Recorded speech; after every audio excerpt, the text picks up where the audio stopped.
ಸ್ವಾಧ್ಯಾಯದ ಕ್ರಮದಲ್ಲಿ 34ನೇ ಶ್ಲೋಕದ ಚರ್ಚೆ ನಡೀತಾ ಇತ್ತು. ಎಲ್ಲರಿಗೂ ನೆನಪಿದೆ, ಮರೆತೋಗಿದೆ?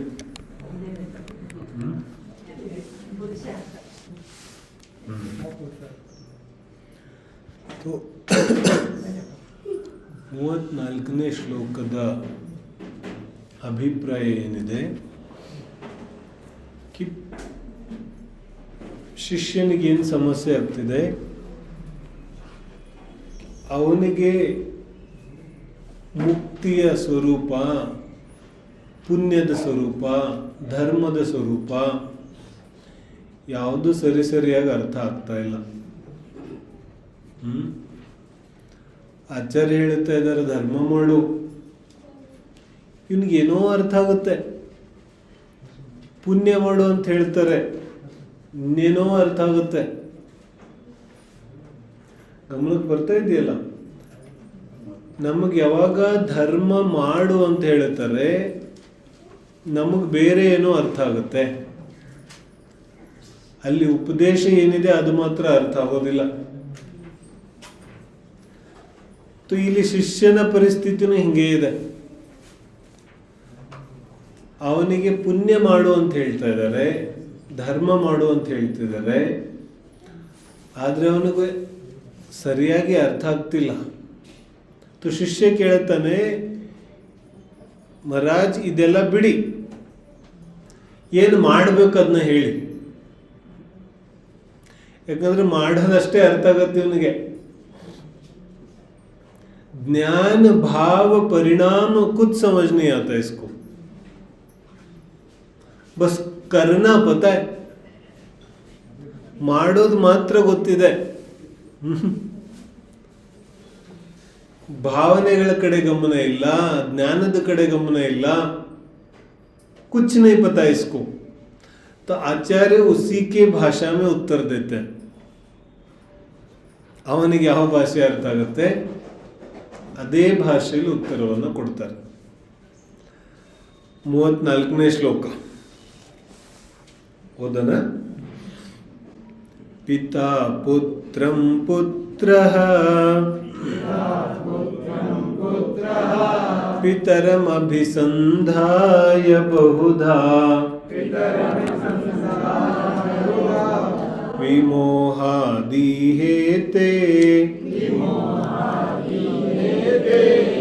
ಸುಖಲವಮವಾಪ್ತುಂ ನೃಪಪದಂ ಅಹೋ ಮುಗ್ಧೋ ಲೋಕೋ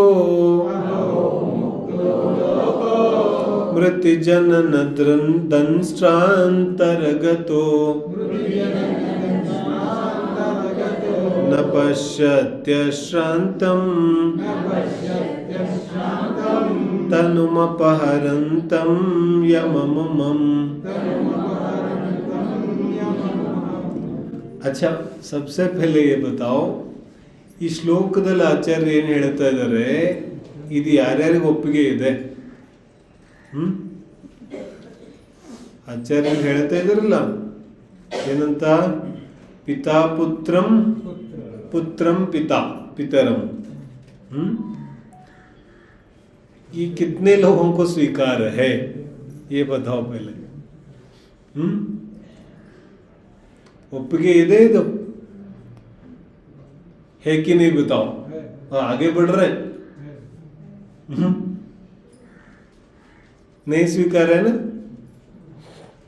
बोलो कितने लोगों को स्वीकार है? ठीक है, आचार्य ने बोल दिया, क्या कर सकते हैं, आगे बढ़ते हैं. ऐसा ही है. ಇಲ್ಲ ನಿಜವಾಗ್ಲೂ ಆಚಾರ್ಯರ ಈ ಮಾತುಗಳು ಒಪ್ಪಿಗೆ ಆಗುತ್ತೋ?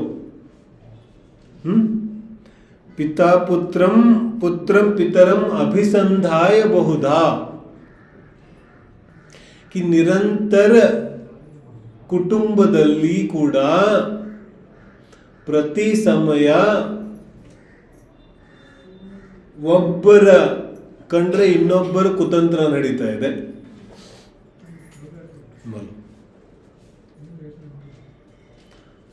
अब बात क्या है, ಯಾರಿಗೆ ಕುತರ್ಕ ಮಾಡೋದಿದೆ ಅವನು 1000 ವಿಷಯಗಳನ್ನ ಮುಂದೆ ತಂದಿಟ್ಟು ಬಿಡ್ತಾನೆ, ಸ್ವೀಕಾರ ನೀ ಹೋಗ. ಲೇಕಿನ್ ಯಾರ ಭಾವನೆಗಳಲ್ಲಿ ಸರಳತೆ ಇದೆ ಅವನಿಗೆ ಕನಿಷ್ಠ ತನ್ನ ಸ್ವಂತ ತಪ್ಪಾದರೂ ಅರ್ಥ ಆಗುತ್ತೆ. ಬೋಲು ಯಾಕೆ ಹಿಂಗಾಗ್ತಾ ಇದೆ? ಇದಕ್ಕೆ ಉತ್ತರ ಹಿಂದಿನ ಶ್ಲೋಕದಲ್ಲಿದೆ. ಅದರಲ್ಲೇನು ಹೇಳಿದ್ರು? ಪುರುಷಾರ್ಥ ಅಂದ್ರೆ ಏನು? ಪುರುಷಾರ್ಥದ ಮೊದಲನೇ ಲಕ್ಷಣ ಏನು? ಮೋಹಂ ವಿಹಾಯ. ಏನ್ ಮೊದಲನೇ ಲಕ್ಷಣ? ಮೋಹವನ್ನ ಬಿಟ್ಟು ಮಾಡಿದ್ರೆ ಪುರುಷಾರ್ಥ. और मोह सहित करे तो वो सब निरर्थक, ಅದು ಪುರುಷಾರ್ಥ ಇಲ್ಲ. ನಾವೇನು ಹೇಳ್ತಿದ್ದೀವಲ್ಲ ಪುರುಷಾರ್ಥ ಅಂತ, ಪ್ರಪಂಚದಲ್ಲಿ ಯಾವ ವ್ಯಕ್ತಿನ ಕೇಳಿದ್ರು ಏನ್ ಹೇಳ್ತಾನೆ? ನನ್ನ ಪರಿಸ್ಥಿತಿ ಹಿಂಗಿರ್ಲಿಲ್ಲ ಮುಂಚೆ, ನಾನು ಎಷ್ಟು ಕಷ್ಟಪಟ್ಟಿದ್ದೀನಿ ನನಗೆ ಗೊತ್ತಿದೆ, ಅವಾಗ ಈ ಸ್ಟೇಜಿಗೆ ಬಂದಿದ್ದೀನಿ ನಾನು. ನನ್ನ ಪುರುಷಾರ್ಥ ನನಗೆ ಗೊತ್ತಿದೆ, ತುಂಬಾ ಪುರುಷಾರ್ಥ ಇದ್ದೀನಿ ನಾನು. ಯಾಕೆ ಪುರುಷಾರ್ಥ ಮಾಡ್ದಪ್ಪ? ಯಾಕೆ ಮಾಡಿದೆ ಇಷ್ಟು ಪುರುಷಾರ್ಥ ನೀನು? वो था ना मांझी जो पहाड़ तोड़ता था, तो जीवन भर पहाड़ी तोड़ते रहे, तो पुरुषार्थ कहेगा कोई इसको? ಪುರುಷಾರ್ಥ ಹಾಗೂ ನನ್ನೆಲ್ಲ ಕೆಲಸಗಳ ಹಿಂದೆ ಒಂದು ವೇಳೆ ಆಸೆ, ಕಾಮನೆ, ಮೋಹ ಇದೆಲ್ಲ ಇದ್ರೆ ಅದು ಪುರುಷಾರ್ಥ ಹೆಂಗಾಯ್ತು? ನಾವು ಕುಟುಂಬ, ಜನ, ಅಕ್ಕಪಕ್ಕ ಎಲ್ಲಾ ಕಡೆಗೂ ಇದನ್ನೇ ಅಪ್ಲೈ ಮಾಡಿ ನೋಡಿದ್ರೆ ನಮ್ಗೆ ಗೊತ್ತಾಗತ್ತೆ. देखो आत्मज्ञान ಅಂತ जिनवाणी ಏನು ಹೇಳುತ್ತೆ? आत्मज्ञान का अर्थ क्या होता है ये बताओ पहले. सबसे पहले सम्यक्त सन्मुख मिथ्या दृष्टि ಅಂತ ಕರಿತೀವಲ್ಲ, ಆಮೇಲೆ ಸಮ್ಯಕ್ತ ಆಗುತ್ತೆ. पहले ಸಮ್ಯಕ್ತಕ್ಕೆ ಹತ್ತಿರ ಆದ್ರೂ ಆಗಬೇಕಲ್ಲ. तो ಹತ್ತಿರ सन्मुख कैसे होता है? बोलते ಯಾರಿಗೆ ತನ್ನ ಮನಸ್ಸಲ್ಲಿ ತನ್ನೊಳಗಡೆ ಏನು ನಡೀತಾ ಇದೆ, ತನ್ನ ಭಾವನೆಗಳ ಹಿಂದಿರೋ ಅಭಿಪ್ರಾಯಗಳು ಗೊತ್ತಿದೆ, ಅದಕ್ಕೆ ಸನ್ಮುಖ ಅಂತ ಕರೀತಾರೆ. ಯಾರಿಗೆ ತನ್ನೊಳಗಡೆ ಏನು ನಡೀತಾ ಇದೆ ಗೊತ್ತಿಲ್ಲ, ತನ್ನ ಭಾವನೆಗಳ ಹಿಂದೆ ತನ್ನದೇ ಅಭಿಪ್ರಾಯ ಏನಿದೆ ಅಂತ ಗೊತ್ತಿಲ್ಲ, ಇನ್ನೂ ತುಂಬಾ ದೂರ ಇದೆ. ಯಾಕಂದ್ರೆ ಯಾವಾಗ ನನ್ನೊಳಗಡೆ ಏನ್ ನಡೀತಾ ಇದೆ ಅಂತ ಗೊತ್ತಾಗುತ್ತೆ, ನನಗೆ ಆಶ್ಚರ್ಯ ಕಾದಿರುತ್ತೆ ನನ್ನ ಭಾವನೆಗಳ ಹಿಂದೆ ಇಷ್ಟು ದೊಡ್ಡ ಅಭಿಪ್ರಾಯ ಇದೆ, ನನಗೆ ಗೊತ್ತಿಲ್ಲ. ಮತ್ತೆ ನಾನೇನು ಹೇಳ್ತಿದ್ದೀನಿ, ನಂದಂತೂ ಶುದ್ಧ ಭಾವ ಇದೆ.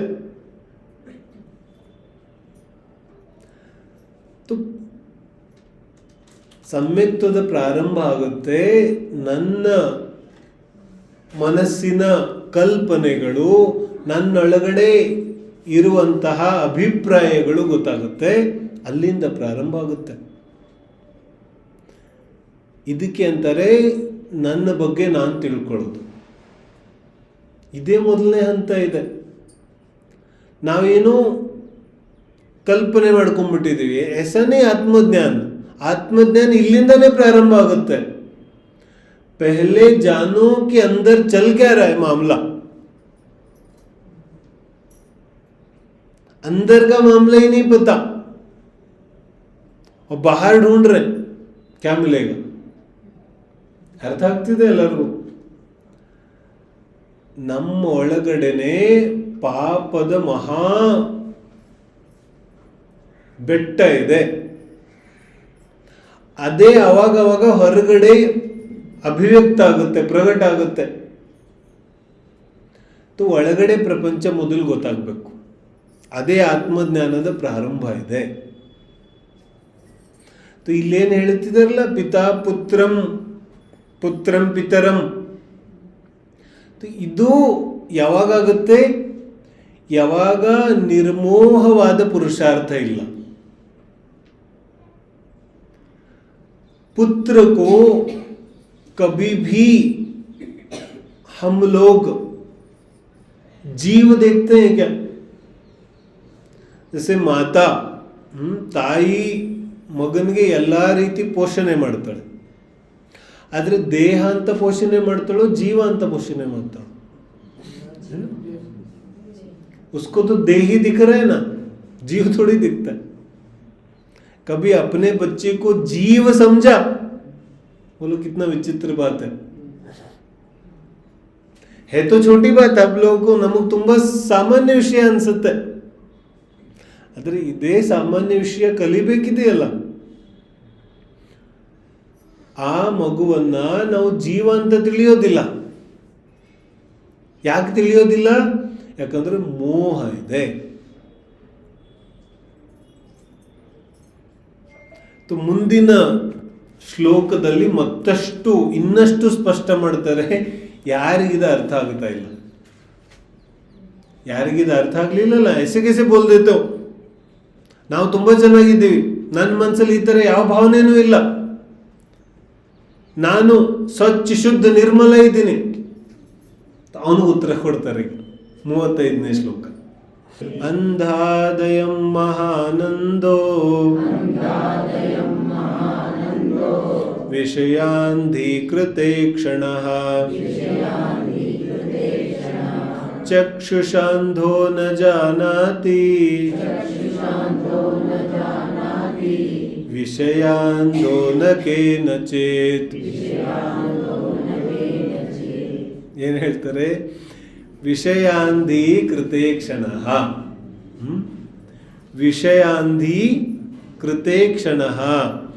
ಯಾರ ಅಕ್ಷ ಕೃತೆ ಕ್ಷಣ ಇದೆಯಲ್ಲ, ಅದ್ರಲ್ಲಿ ಅಕ್ಷಣ, ಅಕ್ಷ ಅಂದ್ರೆ ಕಣ್ಣುಗಳು, ಏನಾ? ಹೆಂಗಿದೆ ವಿಷಯ ಅಂಧ, ಕಣ್ಣುಗಳು ಹೆಂಗಿದೆ? ವಿಷಯ ಅಂಧ. ವಿಷಯ ಅಂದ್ರೇನು? ಮರೆಯೋದಿಲ್ಲ. ವಿಷಯ ಶಬ್ದ ಬಂದ ತಕ್ಷಣ ಏನ್ ತಿಳಿಯೋದು? ಪಂಚೇಂದ್ರಿಯ ವಿಷಯ. ವಿಷಯ ಅಂಧ. ಅಂಧ ಅಂದ್ರೆ ಕುರುಡ. ಯಾವುದ್ರಲ್ಲಿ ಕುರುಡ ಆಗಿದ್ದಾನೆ? ವಿಷಯ ಅಂಧ. ಪಂಚೇಂದ್ರಿಯ ವಿಷಯಗಳಲ್ಲಿ ಯಾವ ವ್ಯಕ್ತಿ ಅಂಧನಾಗಿದ್ದಾನೆ ಅವನಿಗೇನಂದ್ರು? ವಿಷಯಾಂಧೀಕೃತೆ ಕ್ಷಣಃ. ಸಮಯ जो व्यक्ति इंद्रिय विषयों में अंधा है. तो अंधा है ಅಂದ್ರೆ ಅರ್ಥ ಆಗ್ತಿದೆಯಲ್ಲ, ಕಣ್ಣು ಕಾಣಿಸ್ತಾ ಇಲ್ಲ. ಯಾಕೆ ಕಾಣಿಸ್ತಾ ಇಲ್ಲ? ಬೇರೆ ಏನು ಕಾಣಿಸ್ತಾ ಇದೆ. ठीक है, तो ವಿಷಯಾಂಧೀಕೃತೆ ಕ್ಷಣಃ ಅಂಧಾತ್. ಅಂಧ ಆಗಿರೋದ್ರಿಂದ ಮಹಾಂಧ. ಅವನು ಹೆಂಗಿದ್ದಾನೆ? ಮಹಾಂಧ. ತುಂಬಾ ದೊಡ್ಡ ಅಂಧ ಆಗಿದ್ದಾನೆ, ತುಂಬಾ ದೊಡ್ಡ ಕುರುಡ. ಯಾಕೆ? ಕಾರಣ ಕೊಡ್ತಾರೆ. ಅಂಧಃ ಕುರುಡ ಇರ್ತಾನಲ್ಲ, ಯಾವುದರಿಂದ? ಚಕ್ಷುಷ, ಕಣ್ಣುಗಳಿಂದ ಯಾವ ವ್ಯಕ್ತಿ ಕುರುಡ ಇರ್ತಾನೆ? ನ ಜಾನಾತಿ, ಅವನು ಕಣ್ಣುಗಳಿಂದ ಮಾತ್ರ ತಿಳಿಯೋದಿಲ್ಲ. ಯಾರಿಗೆ ಕಣ್ಣು ಕಾಣಿಸೋದಿಲ್ಲ ಅವನು ಕಣ್ಣುಗಳಿಂದ ಮಾತ್ರ ತಿಳಿಯೋದಿಲ್ಲ. ಆದರೆ ವಿಷಯಾಂಧಃ, ವಿಷಯಗಳಲ್ಲಿ ಯಾವ ವ್ಯಕ್ತಿ ಕುರುಡನಿದ್ದಾನೆ? ನ ಕೇನಚಿತ್, ಅವನು ಯಾವುದು ಇಂದ್ರಿಯಗಳಿಂದ ತಿಳಿಯೋದಿಲ್ಲ. ಅರ್ಥ ಆಗ್ತಿದೆ? ವಿಷಯ ಅಂಧ ಯಾವ ವ್ಯಕ್ತಿ ವಿಷಯಾಂಧ ಇದ್ದಾನೆ ಅವನಿಗೆ ಕಣ್ಣು ಮಾತ್ರ ಅಲ್ಲ, ಯಾವ ಇಂದ್ರಿಯದಿಂದನೂ ಏನೂ ಅರ್ಥ ಆಗೋದಿಲ್ಲ. ಕುರುಡ ಇದ್ರೆ ಕಿವಿ ಕೇಳಿಸುತ್ತೆ ತಾನೆ, ಕುರುಡ ಇದ್ರೆ ಕಣ್ಣು ಮಾತ್ರ ಕಾಣಿಸೋದಿಲ್ಲ. ಸ್ಪರ್ಶನೇಂದ್ರಿಯ, ಕರ್ಣೇಂದ್ರಿಯ, ಮೂಗು, ನಾಲಿಗೆ ಎಲ್ಲ ಇದೆ. ಮತ್ತು ಈ 4 ಇಂದ್ರಿಯಗಳು ಸ್ವಲ್ಪ ಚೆನ್ನಾಗಿ ಕೆಲಸ ಮಾಡುತ್ತೆ ಕಣ್ಣು ಕಾಣಿಸದೇ ಇರೋದ್ರಿಂದ. ಆದರೆ ಆಚಾರ್ಯ ಹೇಳುತ್ತಿದ್ದಾರೆ, ಯಾವ ವ್ಯಕ್ತಿ ಇಂದ್ರಿಯಗಳ ವಿಷಯಗಳಲ್ಲಿ ಅಂಧನಾಗಿದ್ದಾನೆ ಅವನಿಗೆ ಯಾವ ಇಂದ್ರಿಯಗಳಿಂದನೂ ಏನೂ ಕಾಣಿಸೋದಿಲ್ಲ. ಬೋಲು ಇದಕ್ಕೆ ಯಾವುದಕ್ಕೆ ಉತ್ತರ ಕೊಟ್ಟರು? ಹಿಂದಿನ ಶ್ಲೋಕದಲ್ಲಿ ಇವನಿಗೆ ಅರ್ಥ ಆಗಲಿಲ್ಲಲ್ಲ. ಇವನಿಗೆ ಏನು ಅನ್ನಿಸ್ತಾ ಇದೆ? ऐसा थोड़ी होता है, कुछ भी बोल रहे हो आप तो कि ಎಲ್ಲರೂ ಒಬ್ಬರ ಬಗ್ಗೆ ಇನ್ನೊಬ್ಬರು ಕುತಂತ್ರ ಮಾಡ್ತಾ ಇದ್ದಾನೆ. ಅಜ್ಞಾನಿ ಮಿಥ್ಯಾದೃಷ್ಟಿ ಜೀವ ಯಾವುದೇ ಕೆಲಸವನ್ನ ಸ್ಪಷ್ಟವಾಗಿ, ಸುಸೂತ್ರವಾಗಿ, ನಿರಪೇಕ್ಷವಾಗಿ, ನಿಸ್ವಾರ್ಥವಾಗಿ, ಮೋಹ ಇಲ್ಲದೆ ಮಾಡೋದೇ ಇಲ್ಲ. ನಮಗೇನನ್ಸುತ್ತೆ? ಈ ಥರ ಇಲ್ಲ, ನಾನು ತುಂಬ ಕೆಲಸಗಳು ನಿಸ್ವಾರ್ಥವಾಗಿ ಮಾಡ್ತೀನಿ. ಹೆಸರು ಇಲ್ಲಂತೆ ಅನ್ಸುತ್ತೋ ಇಲ್ವೋ? ಯಾರಿಗ ಅನ್ಸೋದಿಲ್ಲ ಕಿ ನಾನು ತುಂಬ ಕೆಲಸಗಳನ್ನು ನಿಸ್ವಾರ್ಥವಾಗಿ ಮಾಡ್ತೀನಿ. ಲಗ್ತಾ ಏನ? ಆಚಾರ್ಯ कहते ಇದಾವ ನಿಸ್ವಾರ್ಥತೆ ನಿನಗೆ ಕಾಣಿಸ್ತಾ ಇದೆ. ಇದು ಯಾಕೆ ಕಾಣಿಸ್ತಾ ಇದೆ? ಯಾಕಂದ್ರೆ ಇಂದ್ರಿಯ ವಿಷಯಗಳಲ್ಲಿ ಅಂಧನಾಗ್ಬಿಟ್ಟಿದ್ದಾನೆ. ಕೆಸೆ ದಿಖಾಯಿ ದೇತಾ ಹೈ ಬೋಲು. ಯಾವ ಒಂದು ಕೆಲಸ ಮಾಡ್ತಾ ಇದ್ದೀವಿ ಅದರ ಹಿಂದೆ ನಮ್ಮ ಆಸೆ ಹೇಗಿರುತ್ತೆ ಹಾಗೆ ಆ ಕೆಲಸ ಕಾಣಿಸುತ್ತೋ ಅಥವಾ ಹೇಗಿದೆ ಹಾಗೆ ಕಾಣಿಸುತ್ತೋ? ನಮ್ಮ ಭಾವನೆ, ನಮ್ಮ ಕಾಮನೆ, ನಮ್ಮ ಆಸೆ ಹೇಗಿದೆ ಹಾಗೆ ಕಾಣಿಸುತ್ತೋ ಅಥವಾ ವಸ್ತು ಹೇಗಿದೆ ಹಾಗೆ ಕಾಣಿಸುತ್ತೋ? ನಮ್ಮ ದೇಹ ನಮಗೆ ಹೆಂಗೆ ಕಾಣಿಸುತ್ತೆ? बोलो अपना देह है ना, मेरा देह, ये कैसे दिखता है? ಯಾವಾಗ ಯಾವ ರೀತಿ ಭಾವ ಇದೆ ಹಂಗೆ ಕಾಣಿಸುತ್ತೆ. ಯಾವಾಗ ಯಾವ ರೀತಿ ಭಾವ ಇದೆ ಹಂಗೆ ಕಾಣಿಸುತ್ತೆ. ಅಚ್ಚ, ನಮ್ಮ ಪುತ್ರ ನಮಗೆ ಹೆಂಗೆ ಕಾಣಿಸ್ತಾನೆ? बोलो कैसे दिखता है? जब जैसा भाव हो वैसा दिखता है. हर समय एक जैसा थोड़ी दिखता है. ये बात अलग है कि हम सबको बोलते नहीं है. ನಮಗೆ ನಮ್ಮ ಮನಸ್ಸಿನ ವಿಚಾರಗಳಂತೂ ಗೊತ್ತಿದೆಯಲ್ಲ, ಬೇರೆಯವ್ರಿಗೆ ಹೇಳೋದಿಲ್ಲ. ನಾವು ಬೇರೆಯವ್ರಿಗೆ ಒಳ್ಳೊಳ್ಳೆದನ್ನು ಮಾತ್ರ ಹೇಳ್ತೀವಿ. तो ठीक है, लेकिन अंदर का मामला तो पता है ना, कैसे लगता है? पत्नी कैसी लगती है? पति कैसे लगता है? बोलो कैसे लगता है? ಇಂದ್ರಿಯ ಯಾವ ಇಂದ್ರಿಯ ವಿಷಯದ ಆಸೆ ಇರುತ್ತೆ ಹಂಗೆ ಕಾಣಿಸ್ತಾನೆ. इंद्रिय विषय की पूर्ति नहीं हो तो नेगेटिव. इंद्रिय विषयಗಳ ಪೂರ್ತಿ ಆಗ್ತಿದೆ तो पॉजिटिव. ये सिंपल मामला. ठीक है ना? तो ಆಚಾರ್ಯ ಅದನ್ನೇ ಹೇಳ್ತಾ ಇದ್ದಾರೆ, ಇಂದ್ರಿಯ ವಿಷಯಗಳಲ್ಲಿ ಅಂಧನಾದ ವ್ಯಕ್ತಿಗೆ 5 ಇಂದ್ರಿಯಗಳಿಂದ ಏನೂ ಕಾಣಿಸೋದಿಲ್ಲ. भाई बहुत अद्भुत बात है ये. आचार्य ಹೇಳ್ತಾರೆ न के न चित, उसको कुछ दिखाई नहीं देता. हमें लगता है, ನಮಗನ್ಸುತ್ತೆ ನಂಗೇನು ಕಾಣಿಸೋದಿಲ್ಲ ಅಂತ. ನಮಗಂತೂ ಎಲ್ಲ ಕಾಣಿಸ್ತಿದೆ. ಆಚಾರ್ಯ ಹೇಳ್ತಾ ಇದ್ದಾರೆ ನಿನಗೆ ಎಲ್ಲದರಲ್ಲೂ ಇಂದ್ರಿಯ ವಿಷಯ ಕಾಣಿಸ್ತಾ ಇದೆ. बोलो आज तक किसी व्यक्ति को, किसी वस्तु को कुछ भी देखा ना तो कहते हैं आचार्य तुमने कुछ नहीं देखा. तो क्या देखा? बोले इंद्रिय विषय. ಒಂದು ದೇಹ ನೋಡಿದ್ವಿ तो ಏನು ಕಾಣಿಸ್ತು? ಇಂದ್ರಿಯ ವಿಷಯ. ಒಂದು ದೊಡ್ಡ ಬೆಟ್ಟ ನೋಡ್ದ, ಏನ್ ಕಾಣಿಸ್ತು? ಚಲ್ ಕ್ಯಾ ರಹಾ ಹೈ? ಬೆಟ್ಟ ನೋಡಿದ ತಕ್ಷಣ ಇವನಿಗೆ ಬೆಟ್ಟದ ಮೇಲೆ ಹೋಗಿ ಕೂತ್ಕೊಂಡು ಧ್ಯಾನ ಮಾಡ್ಬೇಕನ್ಸುತ್ತೆ. ಏನನ್ಸುತ್ತೆ? ಅಲ್ಲಿ ಹೋಗಿ ಪಾರ್ಟಿ ಮಾಡೋಣ ಅನ್ಸುತ್ತೆ. ಏನ್ ಭಾವ ಆಗುತ್ತೆ? ವಿಚಾರ ಕರೋ. ಒಂದು ವಸ್ತುವನ್ನು ನೋಡಿದ ತಕ್ಷಣ ಏನು ಕಲ್ಪನೆ ಬರುತ್ತೆ? ಇದು ನನಗೆ ಹೆಂಗೆ ಉಪಯೋಗ ಇದೆ? ಒಂದು ಸಂಬಂಧ ಸೃಷ್ಟಿ ಮಾಡಿದ್ರೆ ಏನು ಭಾವನೆ ಬರ್ತಾ ಇದೆ? कि ನನಗೆ ಬೈತು ಸಂಬಂಧ ವ್ಯಕ್ತಿ ವಸ್ತು ಪರಿಸ್ಥಿತಿ ಯಾವುದು ಕಾಣಿಸ್ತಾ ಇಲ್ಲ ನಿಂಗೆ, ಮಾತ್ರ ಇಂದ್ರಿಯ ವಿಷಯ ಕಾಣಿಸ್ತಾ ಇದೆ. ಹಾಗಾದ್ರೆ 5 ಇಂದ್ರಿಯಗಳಿಂದ ಏನೂ ಕಾಣಿಸ್ತಾನೆ ಇಲ್ಲ. ಅತ್ಯಂತ ಮಲಿನ ಇಂದ್ರಿಯಗಳಿದೆ ಒಂದು, इसमें कुछ दिखाई नहीं देता. ನಾಲಿಗೆಯಿಂದ ಇಲ್ಲಿ ತನಕ ಸ್ವಾದ ಬಂತಲ್ಲ ಇಷ್ಟು ವರ್ಷ, बोले ये स्वाद तुम्हें किसका आया? वस्तु का? ವಸ್ತುದ ಬರಲಿಲ್ಲ, ಅದರ ಹಿಂದೆ ಯಾವ ಇಂದ್ರಿಯ ಅಭಿಲಾಷೆ ಇದೆ ಅದರ ಸ್ವಾದ ಬರ್ತಾ ಇದೆ. ಸ್ವಾದ ಯಾವುದ್ರದ್ದು ಬಂತು? ಸ್ವಾದ ಅಂತೂ ಇಂದ್ರಿಯ ವಿಷಯದ ಬಂದಿದೆ. ಅಚ್ಚ, ಈ ಇಂದ್ರಿಯ ವಿಷಯದ ಯಾವ ಕಲ್ಪನೆ ಇದೆ, ಇದು ಯಾವಾಗ ಯಾವಾಗಿದೆ? ಕಬ್ ಕಬೆ ಬೋಲು 24 ಗಂಟೆಯಲ್ಲಿ ಇಂದ್ರಿಯ ಅಭಿಲಾಷೆ ಯಾವಾಗಿಲ್ಲ? बोलो कब नहीं है, सतत हर समय सतत. इसलिए आचार्य जो दिखाना चाहते हैं वो हमें दिखता ही नहीं. ಆಚಾರ್ಯ ಏನ್ ತೋರಿಸ್ತಾ ಇದ್ದಾರೆ, ಏನು ಉಪದೇಶ ಕೊಡ್ತಾ ಇದ್ದಾರೆ, ಅದು ನಮಗೆ ಅರ್ಥನೇ ಆಗೋದಿಲ್ಲ.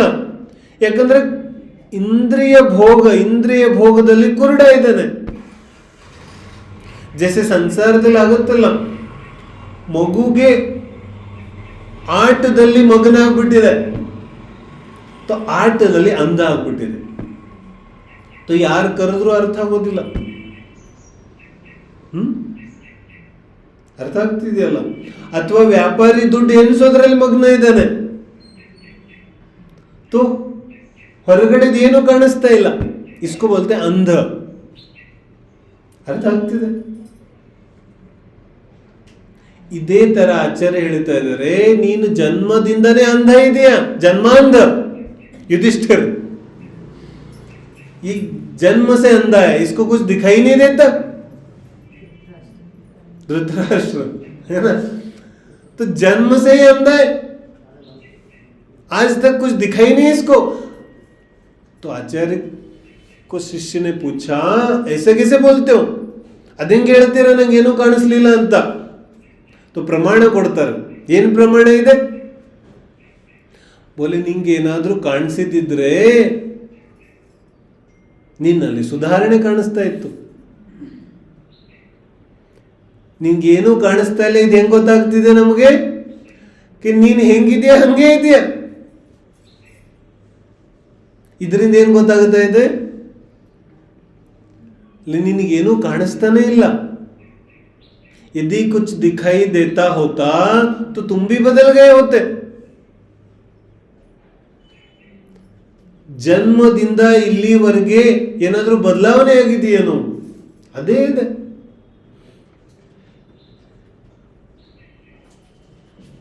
तो ಕೆಲವರಿಗೆ ಅನ್ಸುತ್ತೆ, पिछले बार किसी ने पूछा था मुझे कि ಭೋಗಿಸದೆ ಬಿಡೋದು ಹೆಂಗೆ? ಭೋಗಿಸಿದ ಮೇಲೆ ತಾನೇ ಗೊತ್ತಾಗುತ್ತೆ ಅದರಲ್ಲಿ ಏನೂ ಇಲ್ಲ ಅಂತ.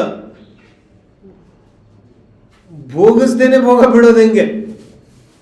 तो इसका लगता है भोगने के बाद, दुनिया देखने के बाद त्याग करेंगे ना, ಮೊದಲೇ ತ್ಯಾಗ ಹೆಂಗ್ ಮಾಡೋದು?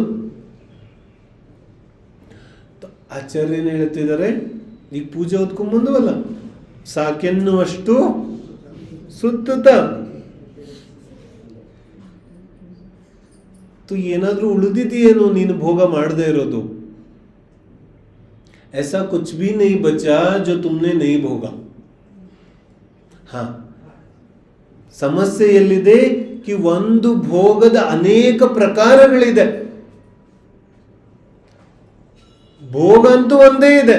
ಅದಕ್ಕೆ ಒಂದನ್ನ ಭೋಗಿಸಿ ನಿನಗೆ ಗೊತ್ತಾಯ್ತು ಇದರಲ್ಲಿ ಏನೂ ಇಲ್ಲ ಅಂತ, ನಿನ್ನ ತಪ್ಪಿನ ಅರಿವಾಯಿತು. ಆದ್ರೆ ಮತ್ತೆ ಪುನಃ ತಪ್ಪು ಯಾಕೆ ಮಾಡ್ತಿದ್ದಾನೆ? ಹೊಸ ತಪ್ಪು ಮಾಡ್ತಾ ಇಲ್ಲ. ಹೊಸ ತಪ್ಪು ಮಾಡ್ತಾ ಇಲ್ಲ. ತೋ ಏನ್ ಮಾಡ್ತಿದ್ದಾನೆ? ಹಳೆ ತಪ್ಪನ್ನೇ ಹೊಸ ರೀತಿಯಾಗಿ ಮಾಡ್ತಾ ಇದ್ದಾನೆ.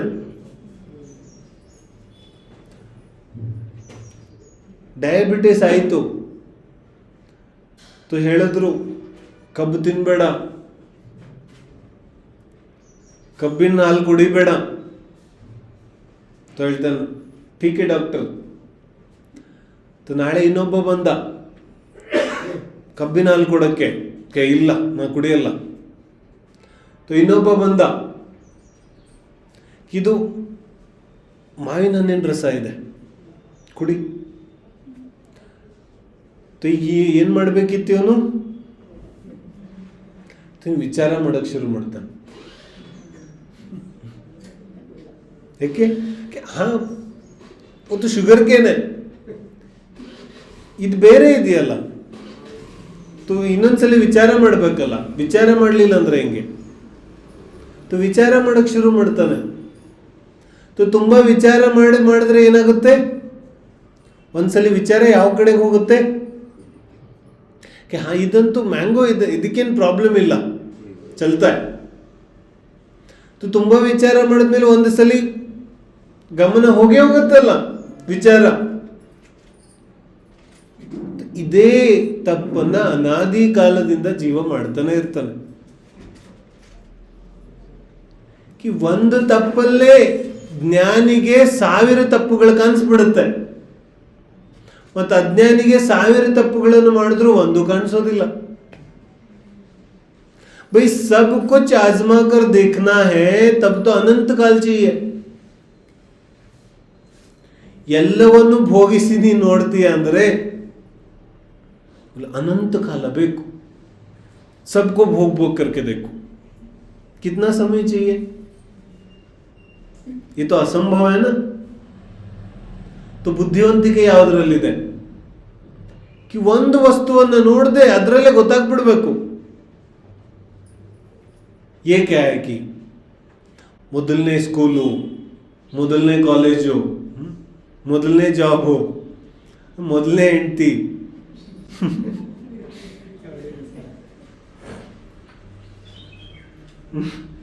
ऐसे ही तो होता है. ಮೊದಲನೇ ಗಾಡಿ, ಮೊದಲನೇ ಮನೆ. ಈ ಮೊದಲು ಅನ್ಕೊಂಡು ಎಷ್ಟು ಮೊದಲಾಗತ್ತೆ? बोलो कितनी बार, पहली बार कितने वस्तुओं को भोगा और ಎಲ್ಲದರಲ್ಲೂ ನಿರಾಶೆ ಆಯಿತು ಅಂತಾನೆ. सब में ನಿರಾಶೆ हुई. ಆಚಾರ್ಯ ಹೇಳ್ತಾ ಇದ್ದಾರೆ, ನಿನಗೆ ಕಾಣಿಸ್ತಾನೆ ಇಲ್ಲ, ನೀನು ಇನ್ನೂ ಕೂಡ ಇಂದ್ರಿಯ ವಿಷಯಗಳಲ್ಲಿ ಅಂಧ ಆಗಿದೆಯಾ, ನಿನ್ ಕಾಣಿಸೋದೇ ಇಲ್ಲ. ಮಾತ್ರ ಚಕ್ಷು ಇಂದ್ರಿಯದಿಂದ ಅಂಧ ಇಲ್ಲ ಇವನು, ಎಲ್ಲ ಇಂದ್ರಿಯಗಳಿಂದನೂ ಏನೂ ಕೇಳಿಸ್ತಾ ಇಲ್ಲ ಇವನಿಗೆ. ಕರ್ಣೇಂದ್ರಿಯಗಳಲ್ಲಿ ಯಾರೋ ಏನೋ ಹೇಳುತ್ತಾ ಇದ್ದಾರೆ, ಇವನಿಗೇನೋ ಕೇಳಿಸುತ್ತೆ. ಬೋಲ್ ಹೋತಾ ಈಗ ನೀ ಹೋತಾ ನೋಡ್ತಾ ಇದ್ದೀವಿ, ಏನೋ ಜ್ಞಾನ ಇನ್ನೇನೋ ಆಗುತ್ತಾ ಇದೆ. ಕಿವಿಗೇನೋ ಶಬ್ದಗಳು ಬೀಳುತ್ತಾ ಇದೆ, ಜ್ಞಾನ ಇನ್ನೇನೋ ಆಗುತ್ತಾ ಇದೆ. ಕ್ಯಾ ವಿಚಿತ್ರ ಬಾತ್. ಬಾಯಲ್ಲಿ ವಸ್ತು ಯಾವುದೋ ಬೇರೆ ಇದೆ, ಸ್ವಾದ ಇನ್ನೇನೋ ಬರ್ತಾ ಇದೆ. ಕ್ಯಾ ವಿಚಿತ್ರ ಬಾತ್. ಮೂಗಿಗೆ ಯಾವುದೋ ವಾಸನೆ, ಇನ್ಯಾವುದೋ ತರ ಜ್ಞಾನ. ಜ್ಞಾನ ಹೆಂಗಾಗುತ್ತಾ ಇದೆ? ಇಂದ್ರಿಯ ವಿಷಯ ಯಾವ ರೀತಿಯಾಗಿ ಬೇಕಾಗಿದೆ ಆ ರೀತಿ ಜ್ಞಾನ ಆಗುತ್ತೆ. देखो, ಒಂದೇ ವಸ್ತು ಒಬ್ಬನಿಗೆ ಒಂದು ತರ, ಇನ್ನೊಬ್ಬನಿಗೆ ಇನ್ನೊಂದು ತರ. ವಸ್ತು ಬದಲಾಗಿದೆಯೇನು? ವಸ್ತು ಅಂತೂ ಅದೇ ಇದೆ ತಾನೆ. ಒಬ್ಬನಿಗೆ ಒಂದು ಜ್ಞಾನ, ಇನ್ನೊಬ್ಬನಿಗೆ ಇನ್ನೊಂದು ಜ್ಞಾನ. ಹಿಂಗ್ಯಾಕಾಗುತ್ತೆ? ಇಂದ್ರಿಯ ವಿಷಯದಲ್ಲಿ ಅಂಧನಾಗಿದ್ದಾನೆ, ವಸ್ತು ಕಾಣಿಸೋದೇ ಇಲ್ಲ ಅವನಿಗೆ.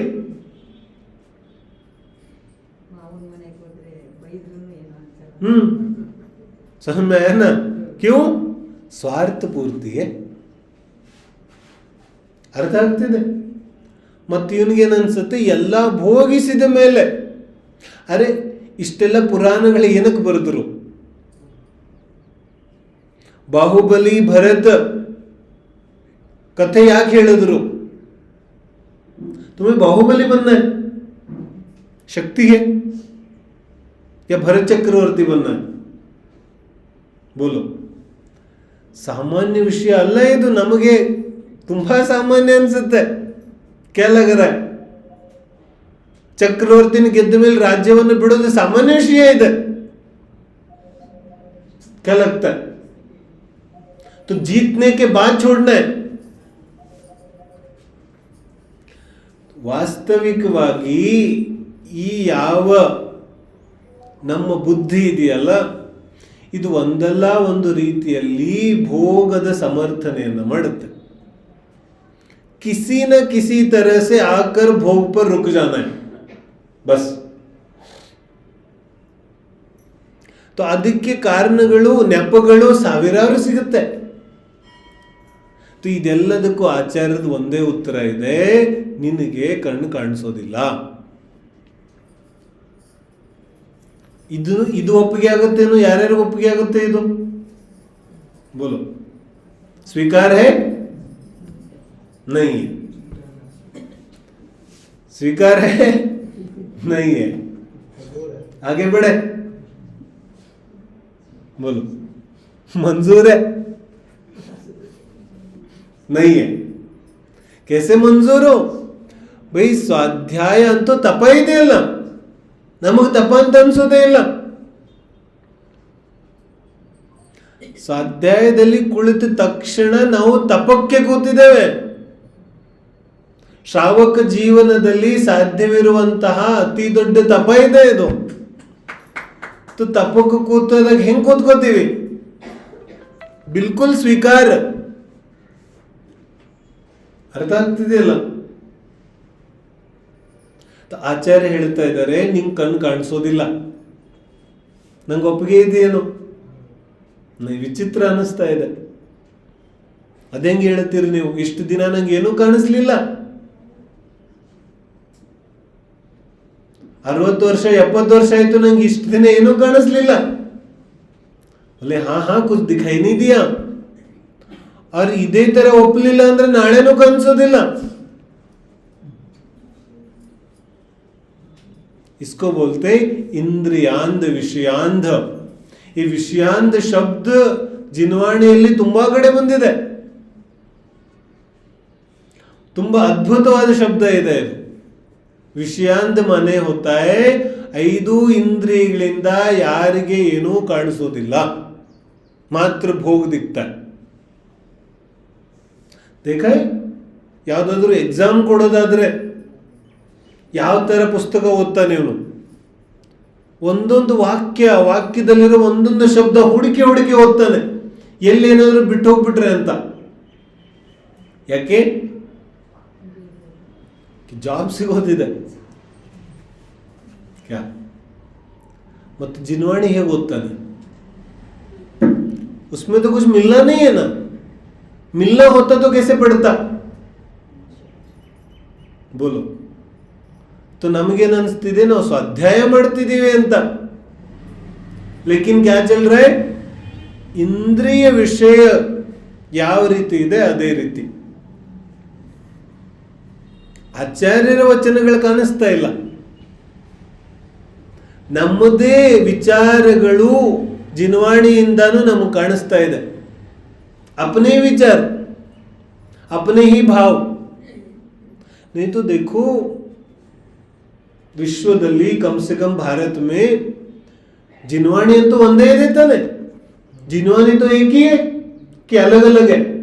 आत्मानुशासन सबके पास है, लेकिन कौन कैसे पढ़ता है? बोलो. ಯಾರು ಹೆಂಗ್ ಓದ್ತಾರೆ? ಯಾರಿಗೆ ಯಾವ ಸ್ವಾರ್ಥ ಪೂರ್ತಿ ಮಾಡೋದಿದೆ ಅವನು ಹಂಗ ಓದ್ತಾನೆ.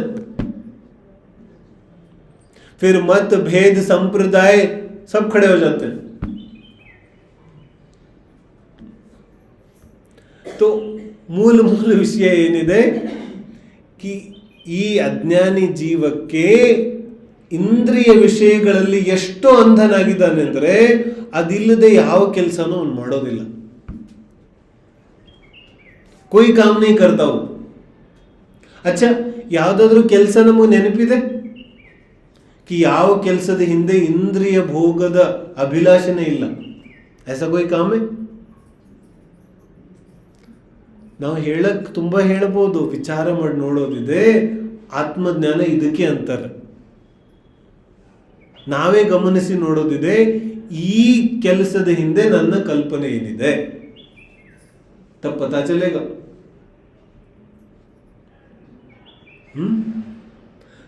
ಇದರ ಯಾವ ಇಂದ್ರಿಯ ಭೋಗ ಇದೆಯಲ್ಲ, ಇದರಲ್ಲಿ ಅಂಧನಾಗಿರೋದ್ರಿಂದ ಏನೂ ಕಾಣಿಸ್ತಾ ಇಲ್ಲ. ಆಚಾರ್ಯರು ಇದರ ನಿರರ್ಥಕತೆಯನ್ನ ಮುಂದೆ ಹೇಳೋರಿದ್ದಾರೆ.